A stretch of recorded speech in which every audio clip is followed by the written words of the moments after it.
మూడో దశ పోలింగ్ సరళికి సంబంధించిన అప్డేట్స్ మా ప్రతినిధి మదార్ అందిస్తారు. మదార్, మొదటి 2 దశలతో కంపేర్ చేసుకుంటే మొదటి 2 గంటల పోలింగ్ కాస్త మందకొడిగానే మూడో దశ పోలింగ్లో మనకి కనిపిస్తోంది. ఏం చెప్తారు?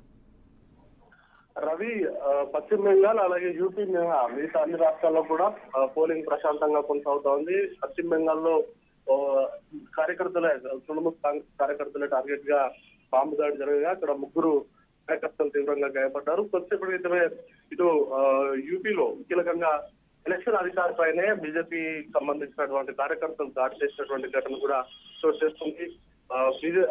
ఎస్పీకి అనుకూలంగా వ్యవహరిస్తున్నారు. ఎస్పీకి సంబంధించినటువంటి పార్టీ గుర్తు సైకిల్ గుర్తుకు ఓటు వేపిస్తున్నాడు అనేటువంటి ఆరోపణలతో ఎలక్షన్ బూత్ లోనే అధికారి పైన చేస్తున్నటువంటి ఘటన కొంత సంచలనంగా మారినటువంటి పరిస్థితి. మొత్తంగా దేశవ్యాప్తంగా పోలింగ్ మాత్రం అంటే దాదాపుగా 13 రాష్ట్రాలు 2 కేంద్ర పాలిత ప్రాంతాల్లో పోలింగ్ అనేది చాలా నెమ్మదిగా సాగుతున్నటువంటి పరిస్థితి ఉంది.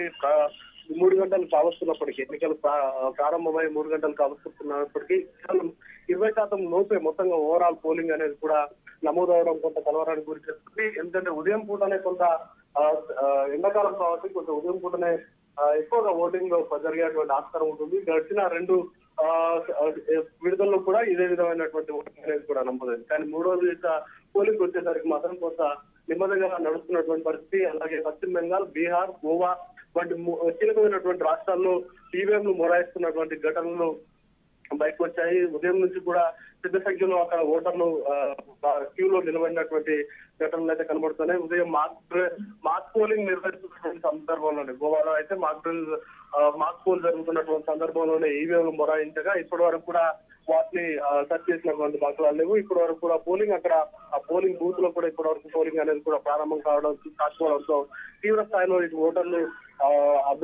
నిరసన వ్యక్తం చేస్తున్నటువంటి పరిస్థితి ఉంది. ఎందుకంటే ఎండలు కూడా చాలా తీవ్రంగా ఉష్ణోగ్రతలు నమోదవుతున్నటువంటి నేపథ్యంలో ఆ ప్రభావం కొంత ఓటింగ్ సరళిపైన కూడా పడేటువంటి ఆస్కారం ఉందన్నటువంటి ఆలోచనలో కూడా ఎన్నికల అధికారులు ఉన్నారు. ఇప్పటికే గడిచిన 2 విడుదలలో జరిగినటువంటి తప్పులను పునరావృతం కాకుండా చూసుకుందామంటూ కూడా చెప్తున్నప్పటికీ కూడా ఆ దిశగా ఫలితాలు మాత్రం కనిపించట్లేదు.